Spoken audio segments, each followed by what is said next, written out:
Hari ini kita akan belajar kembali kepada firman Tuhan. Buka bersama saya di Mazmur 27, mulai ayat yang pertama. Tuhan adalah terangku dan keselamatanku. Kepada siapakah aku harus takut? Bapak Ibu, engkau hari ini sedang mengalami ketakutan. Kalau engkau yang sedang hari ini mengalami persoalan, nggak perlu takut, nggak perlu gentar. Kalau seakan-akan jalanmu gelap, Tuhan adalah terang. Tuhan akan menyelamatkanmu. Tuhan akan menjadi sumber pertolonganmu. Tuhan adalah terangku dan keselamatanku. Kepada siapakah aku harus takut? Nggak ada yang perlu kita takutin kalau kita ikut Tuhan. Kalau kita nempel sama Tuhan, kita nggak perlu takut apapun juga yang kita alami hari ini. Persoalanmu, masalahmu, masa depanmu, nggak perlu takut. Tuhan harus menjadi tempat perlindungan. Sepanjang hari ini saya ngomong tentang hubungan pribadi dengan Tuhan. Harus bangun keintimanmu dengan Tuhan. Tuhan mau singkapkan perkara ilahi yang besar. Tuhan mau bawa hidupmu dalam level yang berbeda, dalam pengaruh yang berbeda, dalam urapan yang berbeda. Jangan berkutat terus dalam masalah yang sama. Jangan kamu mau dibohongin setan. Hidup penuh ketakutan, hidup penuh cemas, hidup penuh kekhawatiran, hidup penuh kebingungan. Sampai nggak tahu apa yang harus dilakukan. Sampai curiga bawaannya. Kamu sedang diintimidasi setan. Kamu nggak akan mengalami kemenangan. Kamu harus lihat ke depan bahwa Tuhan yang menjadi terangmu, yang akan menuntun jalanmu. Kalau ada orang berbuat jahat sekalipun, Tuhan akan proteksi hidupmu. Nggak perlu khawatir. Tuhan adalah terangku dan keselamatanku. Kepada siapakah aku harus takut? Nggak ada. Kalau kita di pihak Tuhan, apa yang perlu kita lakukan? Diam dalam hadiratnya. Nggak perlu khawatir, cemas, bingung. Tuhan adalah benteng hidupku. Tuhan itu benteng, perlindungan. Orang yang tinggal di dalam Tuhan, orang yang nempel sama Tuhan, dia tidak akan hancur babak belur. Dia akan aman dari perlindungan serangan iblis bentuk apapun juga. Kalau kita ini tinggal dalam baitnya Tuhan, nempel sama Tuhan, hidup kita itu tenang, aman, damai, dan sejahtera. Tapi siapakah aku harus gemetar? Ketika penjahat-penjahat menyerang aku untuk memakan dagingku, kalau ada orang-orang jahat, berniat jahat, termasuk setan yang akan menguasai hidupmu, memakan dagingmu, atau orang-orang di sekitarmu yang memusuh hidupmu, yakni semua lawanku dan musuhku, mereka sendiri yang tergelincir dan jatuh. Sekalipun tentara berkemah mengepung aku, tidak takut hatiku. Sekalipun timbul peperangan melawan aku, dalam hal itu pun aku tetap percaya. Ini orang yang ngomong kayak begini, ini orang yang memiliki hubungan kedekatan dengan Tuhan, sehingga dia nggak ada rasa takut. Rasa takutnya hanya takut akan Tuhan, karena dia tahu berada di posisi yang benar bersama Tuhan. Orang kalau posisi kita ini benar bersama Tuhan, di pihak Tuhan, orang bisa ngomongin, orang boleh membenci, orang boleh memperlakukan buruk, orang boleh memperlakukan jahat, kayak apapun juga. Kita nggak perlu balas, kita hanya cukup diam minta perlindungan Tuhan. Tuhan sendiri akan campur tangan. Ada yang keempat, satu hal yang ku minta kepada Tuhan, itulah yang ku ingini. Bener nggak kamu punya keinginan kayak begini? Diam di rumah Tuhan seumur hidupku. Yakin kamu pengen diam di rumah Tuhan? Sekarang berapa banyak waktumu kamu diam di rumah Tuhan? Nggak usah diam di rumah Tuhan. Berdoa kamu berapa banyak? Banyak orang berdoa 5 menit udah bingung mau ngomong apa lagi. Karena apa? Nggak melatih dirinya membangun keintiman dengan Tuhan. Bangun keintimanmu, bercakap-cakap dengan Roh Kudus setiap hari. Bangun kerinduanmu, diam di dalam rumah Tuhan seumur hidupku, menyaksikan kemurahan Tuhan dan menikmatin baiknya. Ya jelas saja, kalau orang diam di rumah Tuhan, ya menyaksikan kemurahan Tuhan, nikmatin kemurahan Tuhan. Kalau kamu ingin menikmatin kemurahan Tuhan, promosi dari Tuhan, berkat dari Tuhan, diam di baitnya. Tinggal di rumah Tuhan, diam di rumah Tuhan. Kamu akan menyaksikan kemurahan dan menikmatin baitnya. Kamu menikmatin keindahannya, keagungannya, kedahsyatannya. Powerful sekali. Orang-orang model kayak begini ya, ini loh orang yang akan jadi berkat bagi banyak. Ini orang yang akan dipakai Tuhan luar biasa. Ini orang-orang yang model kayak begini, ini Tuhan akan promosi begitu rupa. Kalau engkau ingin dipromosi, diurapi, dipakai Tuhan, hidup dalam pengurapan yang double porsi, engkau harus diam di rumah Tuhan seumur hidupmu. Diam di rumah Tuhan, bergaul dengan Tuhan, ngerti kebenaran, berjalan dalam ketepatan Tuhan. Kita tuh bisa bekerja di kantor, bekerja di pabrik, di toko, melakukan aktivitas apapun, hati kita tuh nempel, tetap nempel sama Tuhan. Karena kita mau tinggal bersama Tuhan. kita sembah Tuhan, punya kedekatan, kedalaman dengan Tuhan, pasti kau akan menikmatin kemurahannya. Tidak mungkin orang yang dekat dengan Tuhan gak ditolong. Gak mungkin orang yang dekat dengan Tuhan dibiarkan keleleran, menderita, susah, kacau hidupnya. Tidak mungkin. Tidak mungkin. Dahulu aku muda dan sekarang aku tua. Tidak pernah aku lihat anak cucunya orang benar minta-minta roti. Artinya apa? Ada pemeliharaan Tuhan. Ada proteksi dan penjagaan Tuhan. Coba kalau hari ini kau kekurangan, hidupmu susah, melarat, utangmu banyak, kacau, stres, bingung, panik, gak bisa tidur, migrain, ambeien. Coba perhatikan baik-baik. Kamu ini benar-benar mencintai Tuhan apa enggak? Kamu tuh hidup benar di hadapan Tuhan apa tidak? Kan saya bilang nih beberapa bulan terakhir, beberapa minggu terakhir saya ngomong, kita itu harus benar di posisi Tuhan loh. Kita tuh harus benar di hadapan Tuhan. Kalau kamu nggak benar di hadapan Tuhan, Tuhan bukan jadi pembelamu, Tuhan akan menjadi lawanmu. Hati kita harus didapatin benar di hadapan Tuhan. Kalau bikin kesalahan, kalau bikin dosa, masih hidup dalam kenajisan, hari ini masih tukang bohong, tukang nipu, masih benci, kepahitan, jengkel, dendam, bahkan masih jadi simpenan orang, punya simpenan orang, kumpul kebo, berzina, jual diri dan lain sebagainya. Kalau posisimu di sehari ini seperti itu, bertobat, balik kepada Tuhan. Minta ampun sama Tuhan. Tuhan akan pulihkan hidupmu.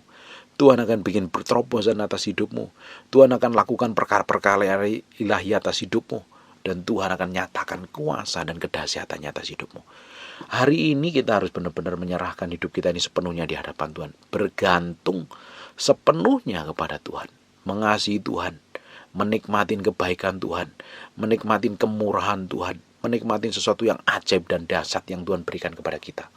Jangan hidup kita malah sembarangan, jangan malah hidup kita ngaco, sembrono.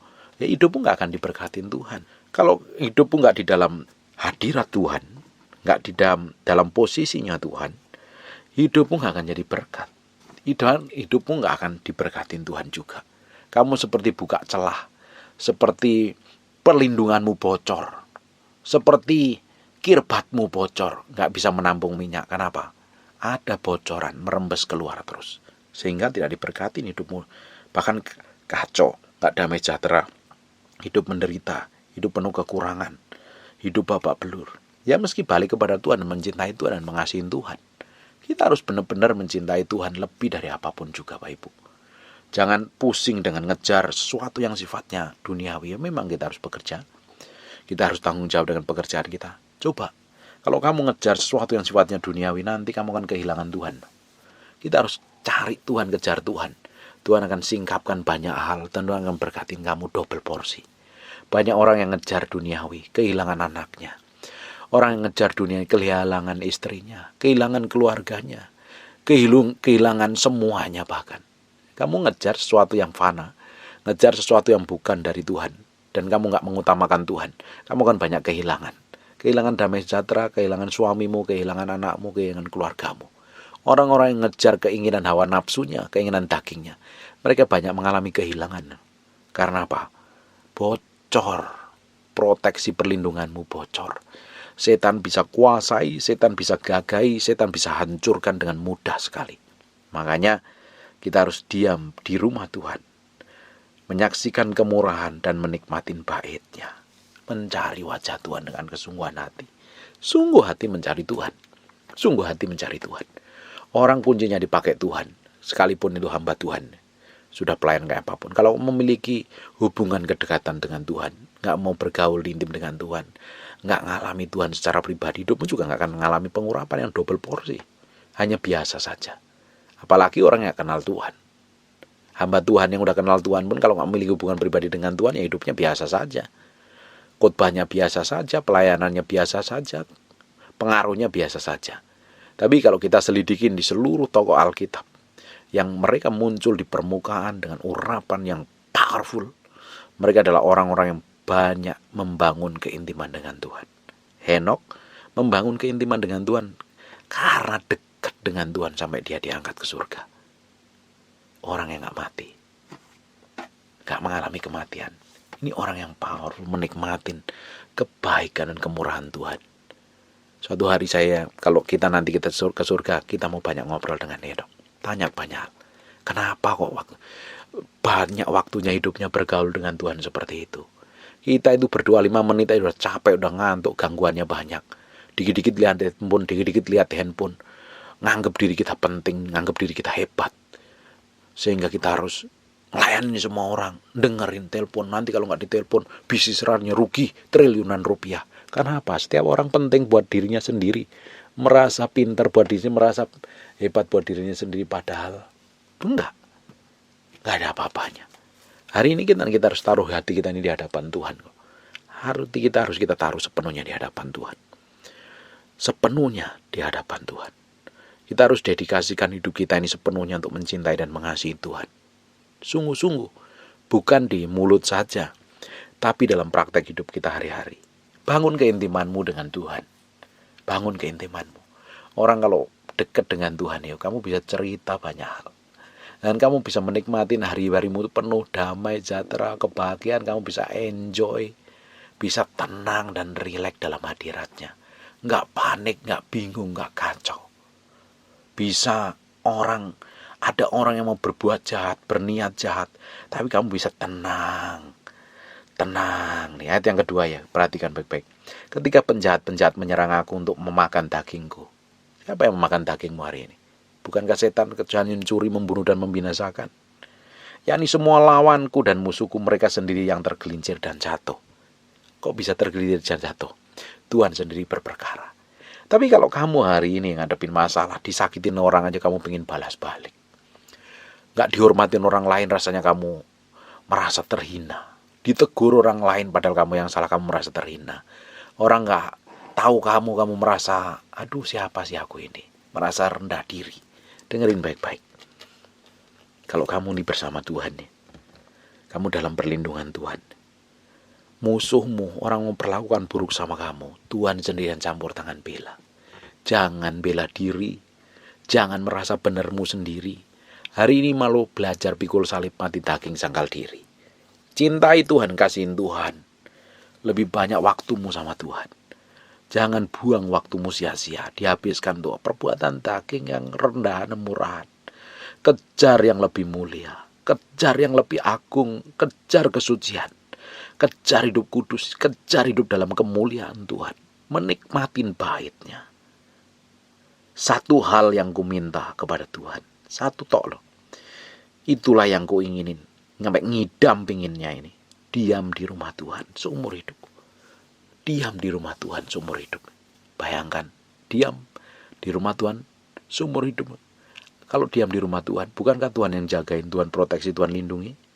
Menyaksikan kemurahan Tuhan, menikmatin berkat Tuhan. Kalau kemurahan Tuhan ya, orang yang disertai dengan kemurahan Tuhan, apa saja yang diperkerjakan tangannya selalu dibikin berhasil. Dibikin koneksi baru, dipromosi, ditinggikan, diurapi, dipakai Tuhan luar biasa. Karena apa? Hidupnya di dalam rumah Tuhan, menyaksikan kemurahan Tuhan. Bapak Ibu, kasih Tuhan itu sama rata. Semua orang berdosa pun dikasihin Tuhan supaya mereka bertobat. Orang jahat pun dikasihin Tuhan. Kasih Tuhan sama orang di muka bumi ini sama rata. Tetapi pada orang-orang tertentu dia memperlakukan berbeda. Karena memiliki hubungan kedekatan dengan Tuhan. Bangun keintimanmu dengan Tuhan. Bangun kedekatanmu dengan Tuhan. Makanya orang kalau dekat dengan Tuhan itu, dia pasti meninggalkan semua kejahatan dan dosa.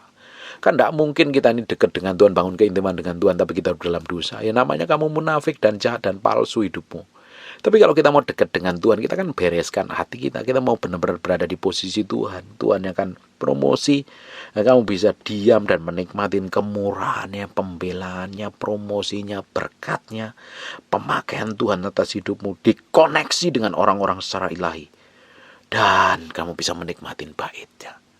Menikmatin semua kemurahannya. Kamu lupa dengan keinginan daging dan hawa nafsumu. Orang kalau dekat dengan Tuhan lupa dengan keinginan daging dan hawa nafsunya loh. Dia matiin semuanya. Hanya ingin menyenangkan hatinya. Diam di rumah Tuhan.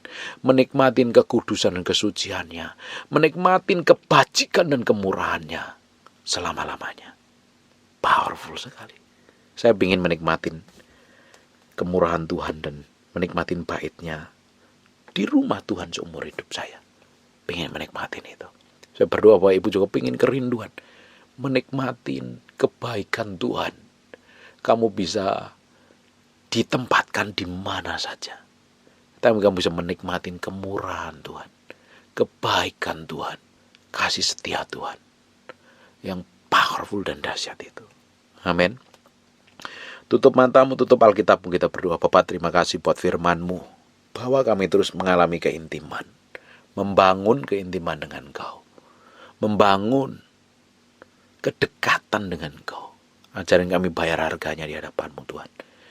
Hidup dalam kekudusan, hidup mengkonsekrasikan diri dari dunia.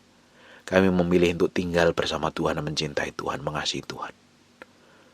Kami mau awal bulan ini Tuhan, berjalan dalam kasih setia Tuhan, berjalan menyaksikan kemurahan Tuhan, dan diam di rumah-Mu seumur hidup kami Tuhan. Terima kasih ya Tuhan, terima kasih. Berkati semua orang yang mendengar firman yang Hamba-Mu sampaikan ini, bahwa mereka memiliki kedekatan dan keintiman dengan Tuhan. Pakai mereka semuanya mendengar firman ini Tuhan, jadi dampak, jadi berkat. Pulihkan hidup mereka satu persatu. Sembuhkan yang sedang sakit Tuhan.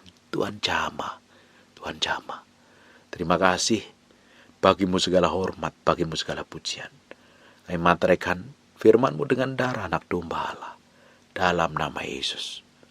Haleluya. Amin. And God bless you.